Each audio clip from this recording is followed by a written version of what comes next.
Hello and welcome to the business behind your business. And there's a lot of excitement or anticipation around at the moment as businesses are looking at getting back to business. Why are they looking to get back to business? Well, in New South Wales, particularly in Sydney and hopefully in other parts of Australia, we're seeing that businesses are coming out of lockdown, states are coming out of lockdown, and people will be returning to business, but not business as normal. Maybe it's the new business. So welcome again to the Business Behind Your Business. I'm your host, Paul Sweeney, Chartered Accountant and Business Advisor, and we're talking today about this whole idea of getting back to business and, well, I guess a return to business. Now, there are a couple of things we want to avoid when we go back to business because we know that things are not going to be the same.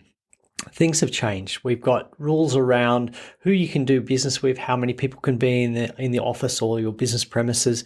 Rules for engaging with customers within certain date times as we return to a roadmap of full recovery, or not full recovery, but a full return out of lockdown. So we've got different rules that we have to comply with. Now, one of the traps that we can fall into is assuming that when we go back to the office, when we go back into that situation that we were in before COVID, where we're all back together, working in close proximity or as close as we're allowed, that we will just pick up where we left off. That now that we've returned to an on-site business, that things will go back to the way they were before. And I think there's a danger there in just returning to that same model and expecting it to continue to work. Now, maybe there was a problem with that model before COVID started, and having to work in a remote environment has caused people to assess whether they are actually doing things the best way for their business. And if you've been thinking through those issues, it's quite good to be having given thought to it, but also having prepared your plan for how you're going to approach coming back to this face-to-face on-site business. Now, I know a lot of people are crying out for it because they're thinking, well, we're going to be more efficient working together. There's more interaction, more social interaction. It's easier to collaborate face-to-face than it is remotely because you need to check in when people are available. But it's not going to be the same. Now, if we expect it to be the same, then we're going to run into issues. We're going to run into conflict because people are used to working a different way now. The mindset of people is different. So in the past, we might have only had meetings face-to-face. Now there's a wider acceptance of video. In the past, we didn't have as much acceptance of working from home, and now there's more of an acceptance of that, but also more of an entitlement to it, that we believe that, hey, we can do this, so we should be able to do it more and more often, accepting that we do need to have those interactions with our workmates and our employer to be more, I guess, effective, that the face-to-face is what's been missing from this working from home environment. So getting back to the office, we need to assess whether we need to make changes. Now, the ideal time to do that assessment is before you actually get back into the office, before you get back into that face-to-face. Identify the changes you need to make and make sure all your team are on board with that. Now, it's not just going to be changes in terms of how your team interacts. It's going to be changes in terms of how your customers interact with you and how you service those customers. What's the most effective way?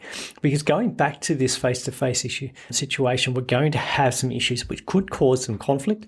And look, in a couple of the upcoming episodes, we've got some great guests lined up to talk about how we deal with conflict, how we deal with the relationships with our customers and our employees in this, I guess, post-vaccine stage of returning to business, because we are going to be faced with issues, and there is still some tension out there. We've got the whole vaccination question that is still causing a lot of conflict. So that is going to be there. We are going to have to make changes in the way that we interact with people. We're also going to have a look at, I guess, our expectations of delivery, of timeframes, and put some more, I guess, care into planning and scheduling for when we need stock, when we can actually do the work, and factor in things that, when we've got people working from home, there is some loss of efficiency or loss of effectiveness. So we're not going to be able to produce at the same quality or speed. So factor that into your timing. Don't assume that when we go back to the office, things are going to pick up exactly where they left off.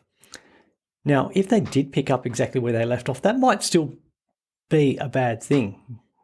And part of it could be because we had a situation where maybe your business had issues before COVID, and they've sort of been, we've been able to cope with them because we've had things like government assistance and funding to get us through this COVID crisis. But they've sort of papered over the fact that there is an underlying issue with how we were doing things before. So if we come back to the office, to the work site, expect to pick up, do things the way we were, but forget to have a look at whether there's an underlying issue affecting our business, a warning sign that we haven't been paying attention to because we've been focusing more on the short-term assistance and just managing through this crisis. So it's a good time before we get back to the office to actually have a look at what are the underlying issues with our businesses. What can we correct? What can we change? What should we stop doing? So make a time to actually sit down, assess what's going on in your business. What's working well? Or what was working well before COVID? What were the issues that were starting to creep into your business before COVID? Because they're still going to exist, but how do you actually change the way you approach those issues? Do you need to change the way that you operate to avoid them? Or are there some things that you should just not be doing? There's a great definition of insanity that if we keep doing the same things but expect different results. We need to have a look at our changed environment. We can't keep doing the same things. We can't keep doing the same things and expecting different results. Sure, some of the underlying inputs into our actions are different, but we can't expect to keep responding the same way, to keep operating the same way and expect a better outcome. So we need to identify what we need to do differently and make a plan for making those changes. And maybe it's not a case of change everything at once, but work on small, manageable tasks. Focus on the things that you can control. Focus on the daily things that you do in your business. Maybe even write a list of all the things that you do on a daily basis, and then work out what of those things don't actually contribute to generating revenue, to managing processes efficiently, to managing your business, or towards planning towards growing your business. Make a list of those things and actually take an assessment and say, hey, do I or should I keep doing any of those things?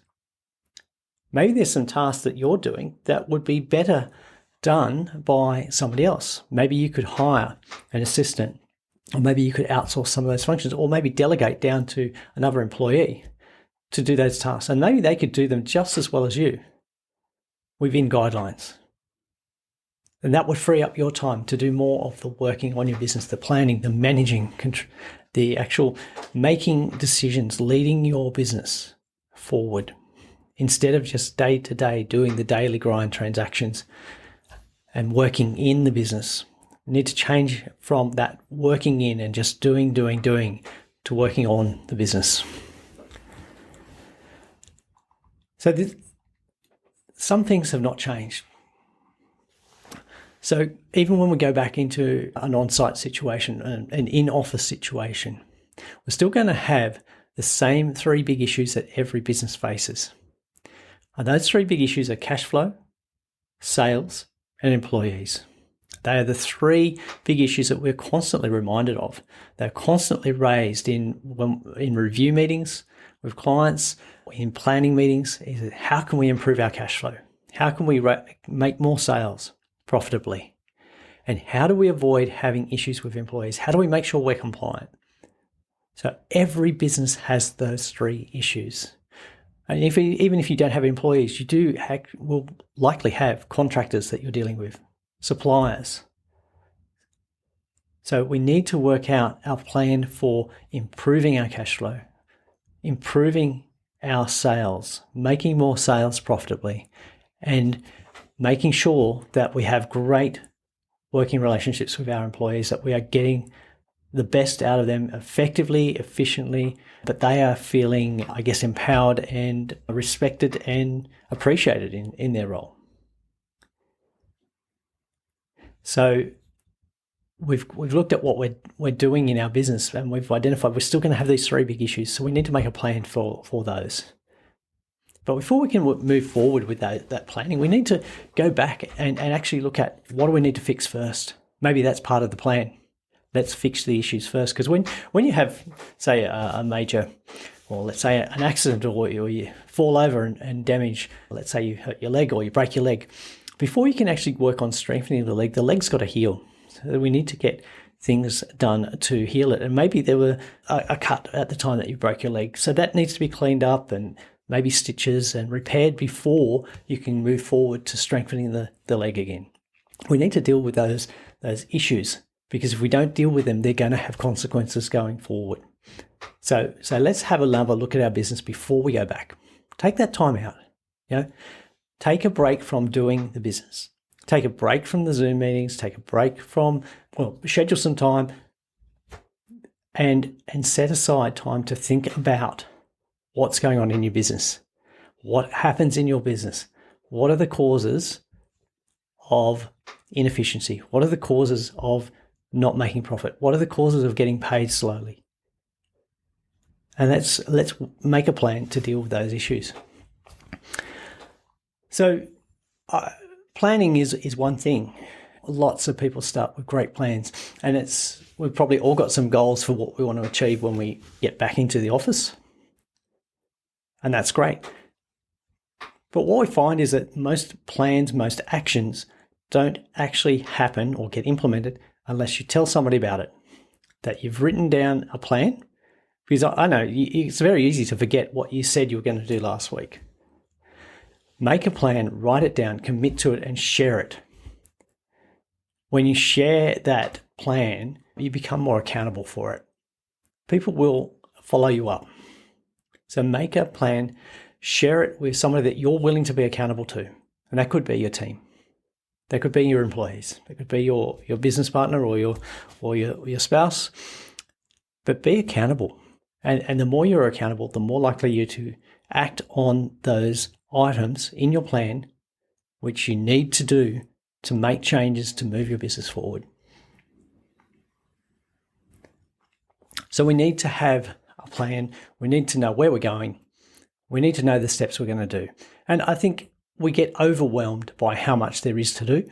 I think just start with something small. Start with the small things that you can control. A great place to look in terms of how you actually become more effective is Stephen Covey's 7 Habits of Highly Effective People. And he's got some great advice in there. Great advice. It talks about how we're not effective because we're just spending all of our time being busy, working hard.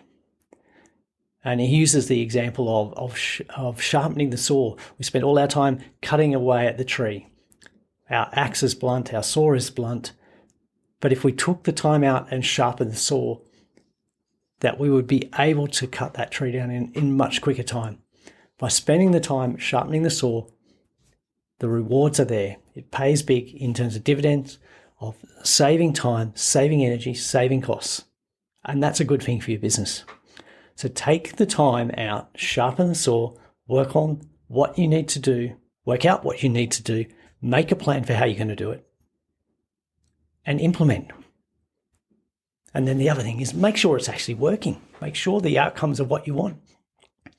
Have a way of checking that, if you've made a change, let's say you want to make sure that you get paid for every sale within 14 days. Make sure you've got a process in place to measure how quickly you're getting paid. And that way you can tell, is the plan working? If it's not working, you need to make some more changes to it. So there are a lot of things we can be doing. There's a lot on our minds at the moment. A lot of people are really excited about getting out of lockdown, getting back to business. But we've got some work to do before we get there. So instead of binging on Netflix and TV shows and lots of different things. Spend some time working out what your plan is to get yourself not back to the office, not just back to business, but how you can work on your business to grow it, make it stronger, make it more efficient, more profitable, and help create that business that's going to deliver the results that match the reasons you went into business. Business is hard, but if you put in the right work on the right things, you'll get the outcomes that you desire. And that's what we want to go to. And we've got some great topics lined up, and particularly looking forward to our next guest. We're going to be looking at ideas of how we can avoid conflict in the workplace and conflict with our customers. And there's going to be some great tips shared there. But we're looking at new ways of doing things in this new environment. And a lot of it is to do with how we relate to people and the steps that we put in place. How we manage not just each other, but our own time, our own goals, our own energy. So I'm really looking forward to some of the guests we've got coming up. We've got Steve Curtis from The Head First, and Harry Nathu is coming back to join us, talking about some of these changes, and Paul Cripps as well, looking at this whole idea of how we manage our employees, because they are going to be one of our greatest resources. So we've got some good stuff coming up in October. I'm looking forward to you joining us. And if you've got anything that you want to raise with us specifically, please reach out to us. You can go to speakpipe.com/the business behind your business and leave us a question, leave us a comment, and we'll be very happy to feature that in one of our upcoming episodes and answer the questions that you have. So thanks for joining us again on The Business Behind Your Business. Thanks for listening. Do you have a question you'd like our team of experts to answer? If you do, send your question to podcast@thebusinessbehindyourbusiness.com. To hear more from The Business Behind Your Business, don't forget to subscribe using your favourite podcast player. Or you can visit the businessbehindyourbusiness.com website.